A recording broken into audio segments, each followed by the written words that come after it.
Hello class 10.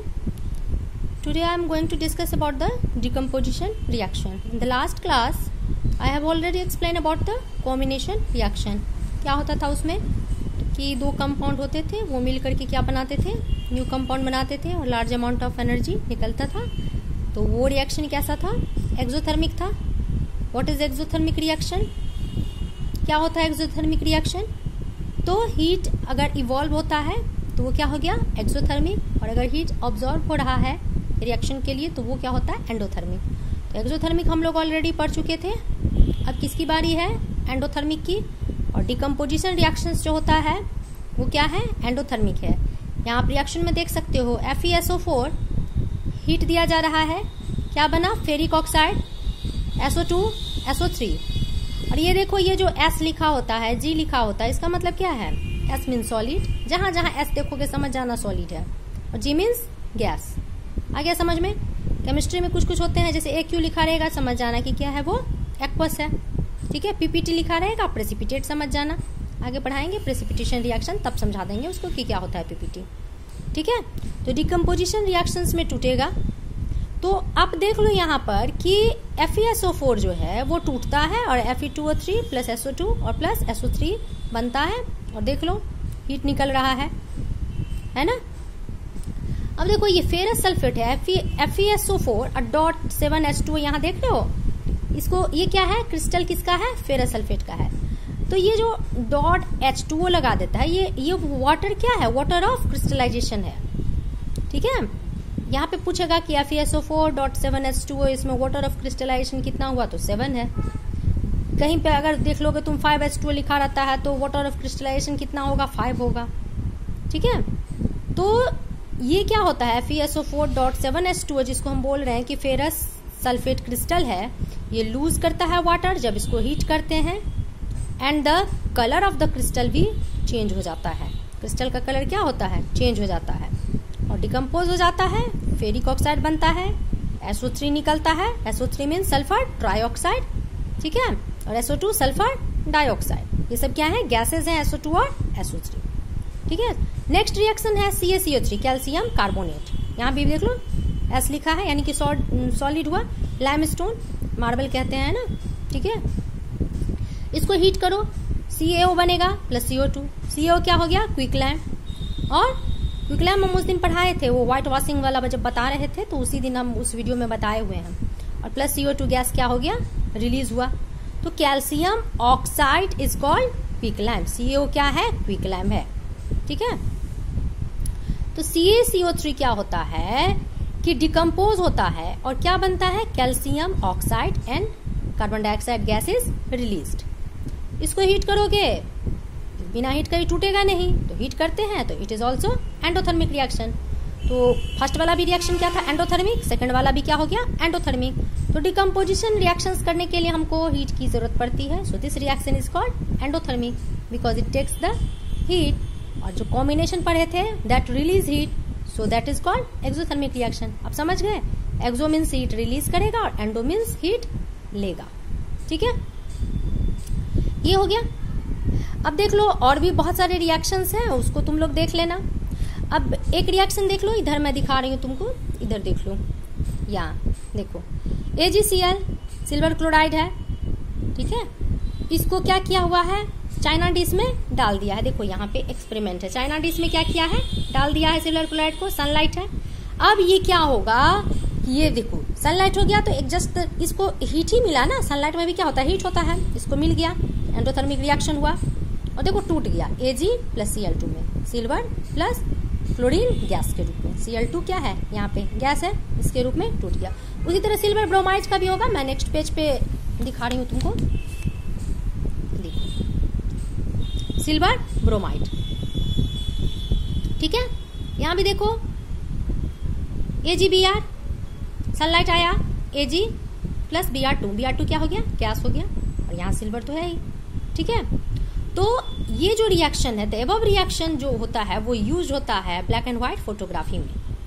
ये अधिकतर GK में पूछता है. आगे जब मैंने बहुत बार देखा जनरल कंपटीशन वगैरह में पूछता है कि कौन से रिएक्शंस यूज होता है फोटोग्राफी में, तो यही वाला रिएक्शन है AgBr सनलाइट उसके प्रेजेंस में क्या होगा, Ag प्लस Br2। ठीक है, तो decomposition reaction requires energy either in the form of heat, light और electricity for breaking down the reaction. यहाँ देखो, या तो सनलाइट जब हम कहे तो क्या हो गए, ये किसके फॉर्म में हुआ, लाइट के फॉर्म में। जो हम पहले हीट डाल रहे थे तो वो किसके फॉर्म में था, हीट के फॉर्म में। इलेक्ट्रिसिटी भी डालेंगे, वहाँ भी ब्रेक डाउन होता है। तो किसी भी तीनों फॉर्म में आकर के अगर टूटता है, तीनों यूज करके टूटता है, तो ये रिएक्शंस जो है वो क्या है, एंडोथर्मिक रिएक्शन है। तो reaction in which energy is observed are known as endothermic reaction. आ गया समझ में? ठीक है, अभी हम लोग चलेंगे डिस्प्लेसमेंट रिएक्शंस की तरफ। ठीक है, हम किस पे चलेंगे, डिस्प्लेसमेंट रिएक्शन पे हम चलेंगे। डिस्प्लेसमेंट का मतलब क्या हो गया, एक को डिस्प्लेस कर देना। ऐसे समझ लो कि जो ज्यादा ताकतवर होता है ना, वो कम ताकतवर को क्या करेगा, थोड़ा सा हटा सकता है। ठीक है, अभी मान लो एक एग्जाम्पल दे रहे हैं कि दो लोग बैठे हुए हैं और किसी तीसरे बंदे को मन किया कि नहीं हम एक्स, मान लो एक एक्स और एक वाई नाम का बंदा बैठा हुआ है। ठीक है, एक जेड नाम का बहुत ताकतवर आया, उसको मन है कि हम एक्स के पास बैठे और वाई को हटा दें। वो इजी वे में क्या करेगा, वाई को उठाएगा, उसको बगल में डाल देगा, खुद बैठ जाएगा एक्स के पास।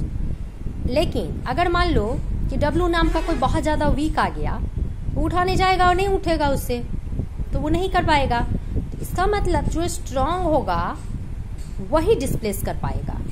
ठीक है, जो वीक होगा वो डिस्प्लेस नहीं कर पाएगा, वो खुद ही डिस्प्लेस रहेगा। समझ गए?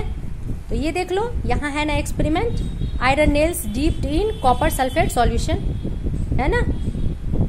अब इसके लिए तुमको क्या करना पड़ेगा ना, रिएक्टिविटी सीरीज होता है, उसको तुमको याद करना पड़ेगा।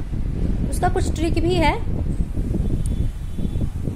ऐसे ट्रिक्स वगैरह पहले ऐसे याद करो, मैं बता दूंगी बाद में, मैं ट्रिक बता दूंगी किस तरीके से याद करना है। ठीक है, अभी तो बहुत टाइम है ना, तो सेशन स्टार्ट ही हुआ है, मैं बता दूंगी सारे ट्रिक्स भी, जिससे तुमको याद करने में थोड़ा सा आसानी हो। तो यहाँ पे ना Fe को अगर हम, Fe मतलब आयरन, और डीप किए किसमें हम, कॉपर सल्फेट सॉल्यूशन में। तो Fe क्या होता है ना, कॉपर से स्ट्रांग होता है।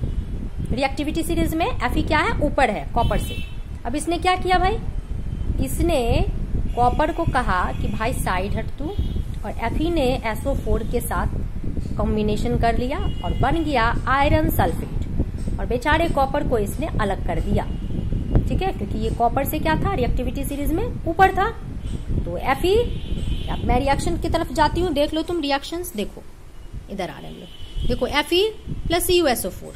ठीक है, अब देखो इसने क्या किया, FeSO4 Cu को अलग कर दिया ना, क्योंकि आयरन क्या था, कॉपर से ज्यादा स्ट्रांग था। सेम देख लो Zn प्लस CuSO4, Zn भी स्ट्रांग है Cu से, इसने क्या किया, Cu को कहा भाई चल साइड हट, और ZnSO4 प्लस Cu बन गया। देख लो लेड है CuCl2। ठीक है, ये क्या किया, कॉपर को साइड कर दिया और PbCl2 बना दिया। यानी कि तीनों रिएक्शन में एक चीज तुम देख सकते हो कि कॉपर को सब साइड कर रहा है, आयरन हो, जिंक हो या लेड हो, तीनों कर रहा है। यानी कि तीनों ही क्या है, कॉपर से ज्यादा स्ट्रांग है रिएक्टिविटी के मामले में। रिएक्टिविटी सीरीज में कॉपर से क्या है, ऊपर है ये सब। कॉपर लेस रिएक्टिव है, सिल्वर गोल्ड कॉपर ये सब बहुत कम रिएक्टिव होता है, इसीलिए तो सिल्वर गोल्ड ये सब का ज्वेलरी बनता है। अगर ज्यादा रिएक्टिव होता तो पहनते ना ऑर्नामेंट्स, हाँ, अब वो क्या हो जाता है, रिएक्शन कर जाता है, ऐसा होता है। गोल्ड की ज्वेलरीज देखो कितने सालों तक रहती है, कुछ भी फर्क पड़ता है, नहीं पड़ता है ना। और कॉपर भी इसीलिए तो यूज होता है इलेक्ट्रिसिटी में। जब 10 में पढ़ोगे तुम लोग करंट इलेक्ट्रिसिटी, तो कॉपर भी क्या है, लेस रिएक्टिव है ना, गुड कंडक्टर है, लेकिन रिएक्टिव ऐसा नहीं है। नहीं तो रिएक्टिव हो जाएगा तो क्या होगा, वायर जिसका अंदर में बनता है, अंदर में तो रहता है कॉपर का तार ना, क्या हो जाएगा, सब रिएक्शन करने लगेगा, तब तो शॉर्ट सर्किट ही हो जाएगा इस तरह से अगर रिएक्शन करने लगेगा तो ये कॉपर सिल्वर गोल्ड ये सब क्या होते हैं, लेस रिएक्टिव होते हैं। ठीक है, तो इसी वजह से इसका रिएक्शन का पावर क्या है, कम है। तो रिएक्टिविटी सीरीज तुमको याद करना होगा, मैं बता दूंगी रिएक्टिविटी सीरीज कैसे करना है। और एक मैं रिएक्टिविटी सीरीज का नहीं होगा तो मैं एक अलग से बता दूंगी क्लास लेकर के कि उसको कैसे कैसे ट्रिक से याद करना है, ताकि तुमको दिक्कत ना हो। तो आज मैंने क्या बताया मैंने, बताओ, decomposition reaction and displacement reaction. Next class में हम लोग चलेंगे डबल डिस्प्लेसमेंट रिएक्शन, ठीक है। डबल डिस्प्लेसमेंट रिएक्शंस बताएंगे, उसके बाद ऑक्सीडेशन रिडक्शन बताएंगे, कोरोजन बताएंगे और रेंसिडिटी बताएंगे, ठीक है। तो दो क्लास लेंगे, 2 क्लास में केमिस्ट्री का ये पोर्शन समाप्त हो जाएगा। तो ये तुम्हारा जो फर्स्ट लेसन है केमिस्ट्री वो ऑलरेडी 2-3 दिन में हो जाएगा। इस वीक में मैं कोशिश करूंगी कि हो जाए, ठीक है। तो इसको तुम लोग स्टडी करो, कोई दिक्कत हो तो यूट्यूब पे मेरे को मैसेज भी कर सकते हो, और प्लीज़ इसको चैनल को सब्सक्राइब करो क्योंकि सब्सक्राइबर्स बहुत कम हैं, ठीक है। तो फिर ऐसे में तो फिर नहीं हो पाएगा ना, अगर सब्सक्राइब ही नहीं होगा चैनल तो फिर बंद करना पड़ेगा, क्योंकि उतना मेहनत करने के बाद भी अगर नहीं होगा तो फिर क्या फ़र्क पड़ेगा फिर करने से, ठीक है। तो इसको करो और शेयर करो, वीडियो को लाइक करो, रेड बटन दबा करके सब्सक्राइब होता है। ऐसा नहीं होता है कि व्यू कर लिए तो सब्सक्राइब हो गया। बहुत सारे बच्चे होते हैं जो व्यू करते हैं तो उनको लगता है कि हो गया सब्सक्राइब। कुछ लोगों ने मुझसे कहा मैंने व्यू तो किया ना, तो हो गया ना सब्सक्राइब। मैंने उनसे कहा कि नहीं, ऐसे नहीं, यहाँ पे रेड बटन दबा करके सब्सक्राइब होता है। तो रेड बटन दबा करके सब्सक्राइब करो, लाइक करो, शेयर करो, और आगे हम इन चीज़ों को भी पढ़ाएंगे, ठीक है। चलो बाय बाय।